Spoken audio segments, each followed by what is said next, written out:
The Emergency Services Showcase is really something that it started kind of small, but it's really turned into something that's kind of an integral part of our community. It's a great opportunity for people to come out and see what we do in the emergency services. About 10 years ago, me, my mom, and my dad were watching a newscast, and it said that a family lost their kids in a fire, and I have been close friends with most of the firefighters since I was a really young age. So my first thought was, well, did they hide from the firefighters? Jodi had already taken Kasey around to a lot of the fire departments, a lot of the stations here in town. She was on, the guys loved to watch her walk in. And chances are, she knew a lot more than the rookies did by the time she got done that summer. And I had already learned not to hide from all of the firefighters or any first responders for that matter. And so I asked my mom, I was like, why can't we teach other kids what I know? And we ended up talking about it. So, we just started out, we came up with a name and never dreamt that we'd be here 10 years later, of course. The first year we did it, we invited the people that you would naturally think of when you call 911, police, sheriff. I believe Red Cross was there our first year as well. And then, Highway Patrol, AMR, places like that. Our main goal was to teach kids and their families, what to do in an emergency, what our firefighters do in an emergency, our police officers. Our biggest goal was to hopefully get the kids to where they're not scared of our first responders.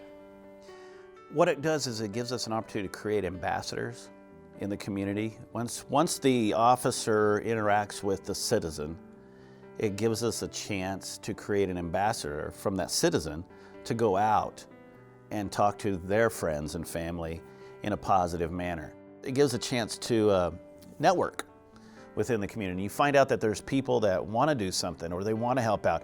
One of the nice things about being in the fire service and in really community service in general is when you have those opportunities to really connect with the community, when you can talk about the things in their lives and they can find out about the things in yours.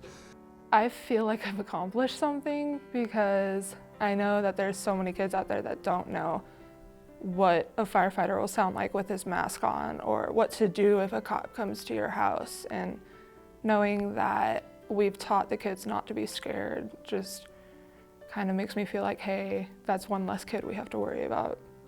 It helps me know that I've done something good.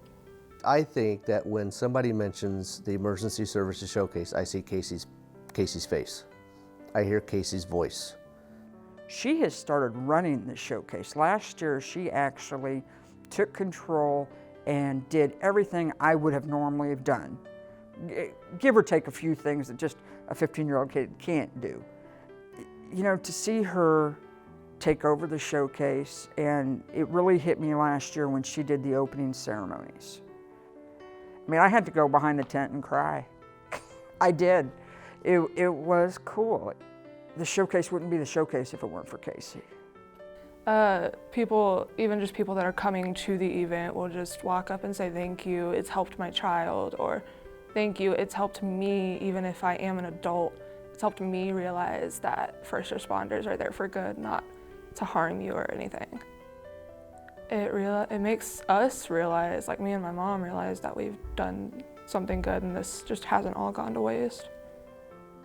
My family is all superheroes. I can't just tell you Jodi and Kasey would be the ones that are superheroes. Do I think they're special people? Absolutely. Do I think that they both have the hearts of gold? Do I think they both would move mountains for anybody? Absolutely. People who serve, and that's their life, are the most rewarded people of all.